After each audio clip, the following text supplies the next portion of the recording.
ஜல்லிக்கட்டு போராட்டத்தை பத்தி பேசணும்னு வந்தேன். ஆனா அந்த ஏன் இதை பேசிட்டு இருக்கேன் ஸ்டார்டிங் ஆரம்பிச்சேன்னா, இது பேசி முடிச்சுட்டு இந்த தன்னிச்சையான போராட்டத்தோட பின்னணி நீங்க அதை எப்படி பாக்குறீங்க எனக்கு தெரிஞ்சுக்கணும்னு ஆசை. ஸோ யாருமே கூட்டாம, யாரோட ஒரு முகாந்திரமும் இல்லாம, யாரோட இன்ஃப்ளூயன்ஸ் காசு செலவு பண்ணாம அவ்வளோ பெரிய ஒரு கூட்டம் கூடிச்சு, எல்லாமே ஒரே ரீசனுக்கு. ஜல்லிக்கட்டுன்ற ஒரு விஷயம் வந்துடணும். ஜல்லிக்கட்டை பார்த்துருக்கவே மாட்டான், நானும் பார்த்ததே இல்லை. நானும் அந்த ஏன் அங்க போனவங்க எல்லாருமே ஜல்லிக்கட்டு விளையாடுறவங்க மாடுபடி அப்படி வந்து சாதி மதம் வர்க்கம் பார்க்காம எல்லாம் வந்து அந்த போராட்டத்தை நடத்தி வெற்றி வாங்கி கொடுத்து இன்னைக்கு சாதி அப்படிங்கிற விஷயம் கொண்டு வராங்களேன்ற ஒரு கவலையில தான் அதை பத்தி ஆரம்பிச்சேன். சரி சொல்லுங்க, இந்த பியூட்டிஃபுல்லான போராட்டத்தப்ப நீங்க பண்றீங்க, நீங்க அதை எப்படி வந்து பாத்தீங்க? ஸோ 2017 ஏற்பட்ட ப்ரோ ஜல்லிக்கட்டு ப்ரொடெஸ்ட் அதை பத்தி உங்களோட பார்வை என்ன? அதாவது நம்ம 2016 இந்த பகுதி காலகட்டத்துல அந்த ஜல்லிக்கட்டு சார்ந்த போராட்டம் என்பது ஆரம்ப காலகட்ட தொடர்ச்சியில எனக்கு விவரம் தெரிந்து 2012ஆம் ஆண்டுல ஜல்லிக்கட்டு வந்து நடத்தணும்னு சொல்லி நம்ம பேசிட்டு இருக்கேன். நான் எழுதிட்டு இருக்கேன், சமூக வலைதளத்துல எழுதுறேன், நிறைய பேர் ஆக்டிவிஸ்ட்லாம் வந்து எழுதிட்டு இருப்பாங்க. அந்த ஒரு ஷிஃப்ட் வந்து 2013 இருந்துதான் அந்த பார்வையவே மாத்துற இடத்துல நம்ம இருந்தோம். அதை மாத்தணும். அதாவது இது அது வரைக்கும் எப்படி என்ன பேசப்பட்டு இருந்துச்சுன்னா இந்த தமிழ் சமூகத்துல, இது எனது பண்பாட்டு அடையாளம், இது எனது கலாச்சாரம், எனது கலாச்சாரத்தை நான் பாதுகாக்கணும், எனது பண்பாட்டு விளையாட்டு இது அப்படிங்கிற மாதிரியான ஒரு பார்வையோடையே அணுகப்பட்டு கொண்டு இருந்தது. இது தமிழருடைய பாரம்பரியம், இதை விட்டுவிடக்கூடாது அப்படின்னே பேசிட்டு இருந்தாங்க. இத முடக்கிறதுக்கு பின்னாடி இருக்கக்கூடிய அந்த சர்வதேச சதி அப்படிங்கிறது வந்து 2013 அதை வந்து எக்ஸ்போஸ் பண்ணதுல மிக முக்கியமான நபரே நான் தான். ஓகே. ஏன்னா அந்த காலகட்டத்துல ஜல்லிக்கட்டும் உலக அரசியலும்னு யாருமே பேசல. ரெண்டையும் கனெக்ட் பண்ணி உலக அரசியலும் ஜல்லிக்கட்டும் என்ன அப்படிங்கறத நம்ம தான் அதை பேசணும். அதுக்கப்புறம் தான் அது இப்படியே கொஞ்சம் கொஞ்சமா போட்ட ஆர்டிகல் எல்லாமே படிப்படியா பரவ ஆரம்பிச்சது. நிறைய இடங்கள் அது பரவி போச்சு. அப்ப அதுலதான் வந்து நம்ம அந்த பால் சார்ந்த அந்த A1 மில்க் A2 மில்க் அப்படிங்கிற அந்த விஷயங்கள் எல்லாம் நம்ம பேசி அதெல்லாம் எழுதி அதுக்கப்புறம் அப்படியே படிப்படியா அந்த ஒரு இதுல வந்து நான் எழுதினேன், என்னை போன்றே இன்னும் நிறைய பேரும் எழுதினார்கள். அதுல வந்து நம்ம வந்து ஒத்தாள் அப்படின்னு நிறைய பேர் அதை எழுத ஆரம்பிச்சாங்க. அது அந்த டைம்ல தான் 2013-12 தான் அந்த ஷிஃப்டே மாறுது. அப்ப அந்த உலக அரசியலும் இதையும் சேர்த்து நம்ம பேச ஆரம்பிக்கும் பொழுதுதான் அந்த ஒரு உளவியல் புரிதல் என்பது நிறைய பேருக்கு வர ஆரம்பிக்குது.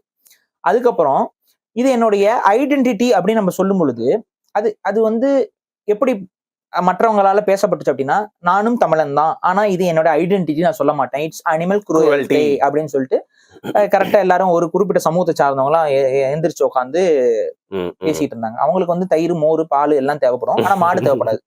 புரியுதா? அந்த மாதிரி ஒரு குரூப் இருக்கு. அந்த குரூப்புக்கு வந்து நல்ல தரமான பால், தரமான நெய், இப்ப புலம்பி தள்ளுது. லட்டுல வந்து மீன் எண்ணெயை கலந்துட்டான், எனக்கு வந்து அதுல வந்து நெய்யில வந்து கலப்படம் பண்ணுவான். தரமான மாடு இல்ல, தரமான நெய் இல்லைன்னா கலப்படம் பண்ணத்தானே செய்வான், வேற என்ன நடக்கும்? அப்ப அந்த தரமான மாடு தரமான பால்லாம் எப்ப வரும் அப்படின்னா, லைஃப் ஸ்டாக் மேனேஜ்மெண்ட் ஒரு சமூகத்துக்கிட்ட இருந்தா மட்டும்தான் அது நடக்கும். அப்பதான் ஜல்லிக்கட்டுக்கு பின்னாடி இருக்கக்கூடிய நமது மரபியல் அறிவு, சயின்ஸ், அதையும் நான் எடுத்து எழுதினேன். என்னோட கட்டுரை ஜல்லிக்கட்டும் உலக அரசியலும். அதுல வந்து A1 மில்க் A2 மில்க் இதெல்லாம் இருக்கும். அதுக்கப்புறம் உலக கலாச்சாரங்களை மையப்படுத்தி ஒரு கட்டுரை எழுதியிருப்பேன். அது வந்து பாத்தீங்கன்னா ஆப்பிரிக்கால இருக்கக்கூடிய இன்னைக்கு மடகாஸ்கர் தீவுகள் எல்லாம் ஜல்லிக்கட்டு போன்ற ஒரு கல்ச்சர்ல அவன் என்ன பண்றான் ஒரு விழா இருக்கும். அது நம்ம ஊர் ஏறு தழுவல் மாதிரியே தான் நடக்கும். நம்ம ஊர்ல எப்படி ஏறு தழுவல் நடக்குமோ அதே மாதிரியான ஏறு தழுவல் தான் அந்த பகுதியில் நடக்கும். அதெல்லாத்தையும் எடுத்து கம்பேர் பண்ணி நம்ம திரும்ப ஒரு கட்டுரை எழுதணும். அந்த பண்பாட்டு தொடர்புகளை வச்சு ஒரு கட்டுரை எழுதணும். அது ஒண்ணு. அதுக்கு அடுத்து நம்ம என்ன பண்ணோம்னு பாத்தீங்கன்னா, இந்த ஏறு தழுவதும் சேவல் சண்டையும் கெடா சண்டையும் தமிழர்களுடைய பாரம்பரிய விளையாட்டுகளாக இருக்கிறது. இதற்கு பின்னாடி தமிழர்களுடைய பிரீடிங் சயின்ஸ் அப்படின்னு சொல்லி நம்ம ஒரு கட்டுரை எழுதி, புரியுதுங்களா? அந்த பிரீடிங் சயின்ஸ், இந்த 3 கட்டுரையுமே நம்ம எழுதியிருக்கோம். இந்த 3 கட்டுரை சண்டையும் ஓகே ரைட், இது எல்லாமே ஒரே வேர் தான். இந்த 3யுமே வேற யாராவது கட்டுரை எழுதினாங்களான்னு எனக்கு தெரியல, நான் எழுதினேன். சில நேரங்கள்ல அதை பதிவு செய்ய வேண்டியதாக இருக்கிறது. ஏன்னா அந்த பதிவு செய்யாமல் நம்ம கடந்து போகும் பொழுது அது வந்து வேறொருவரால் அது சாதிக்கப்பட்டதாக இங்கே கட்டமைக்கப்பட்டு விடுகிறது.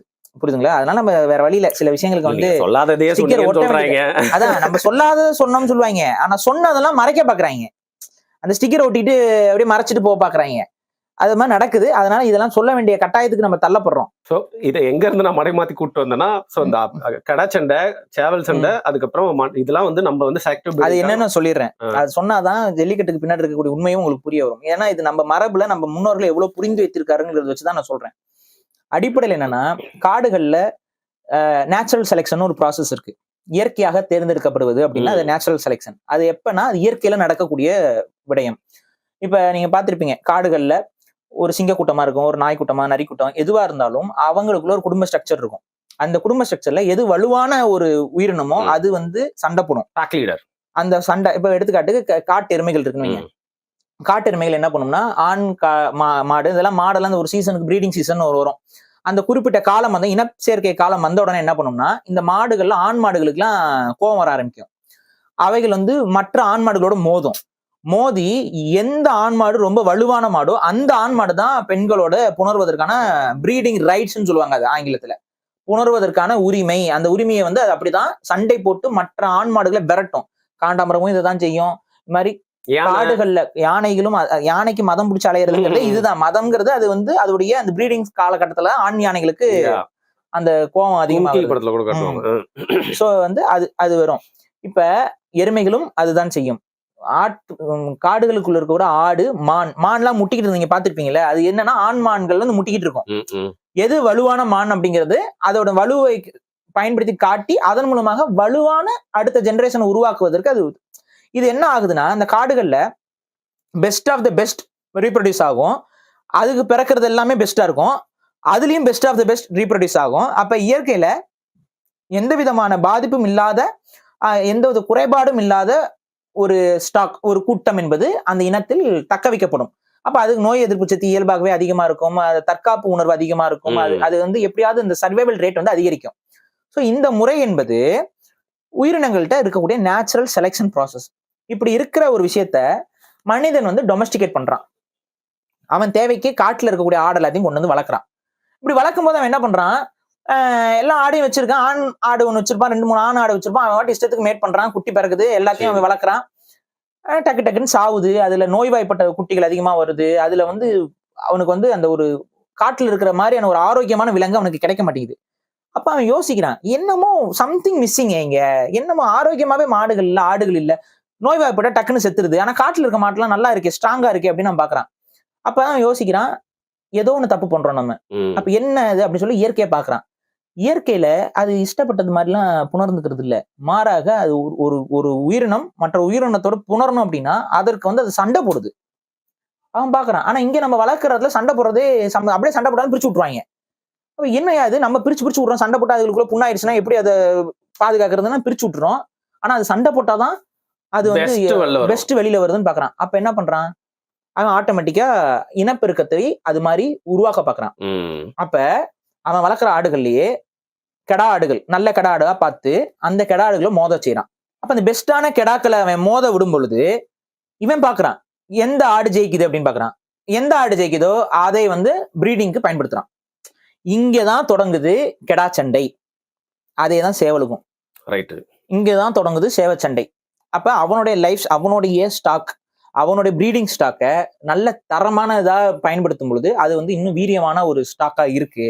அதுக்கு நோய் எதிர்ப்பு சக்தி அதிகமா இருக்கு, அதோட ஆரோக்கியம் என்பது அதிகமா இருக்கு, அதோட ஆயுள் காலம் அதிகமா இருக்கு, இயற்கையோட தன்மையில அது ஒத்து வருது. அப்படிங்கிறதுனால அந்த இயற்கையோட பிரீடிங் சயின்ஸை, அதாவது நேச்சுரல் செலெக்ஷனை இவன் செலக்டிவ் பிரீடிங்ல கொண்டு வரான்.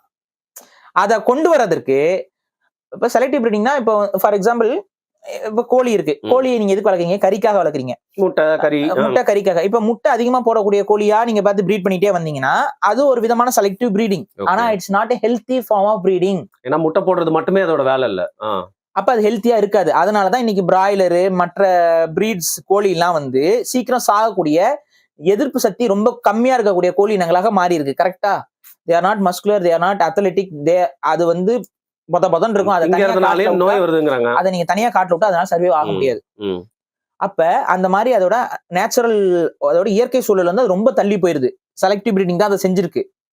அது தவறான செலக்டிவ் பிரீடிங். ஆனா தமிழன் பண்ற செலக்டிவ் பிரீடிங் என்னன்னா, இயற்கை படிச்சுட்டான், இயற்கையில அந்த குணம் எவ்வாறு கடத்தப்படுது, எப்படி தரமான உயிரினங்கள் அங்க உருவாக்கப்படுதுங்கிற அந்த எவல்யூஷன் அவனுக்கு புரிஞ்சிருக்கு. ம். அப்ப என்ன பண்றான், அதை இம்ப்ளிமெண்ட் பண்ணி இவனோட ப்ரீடிங்க்குள்ள கொண்டு வரான்.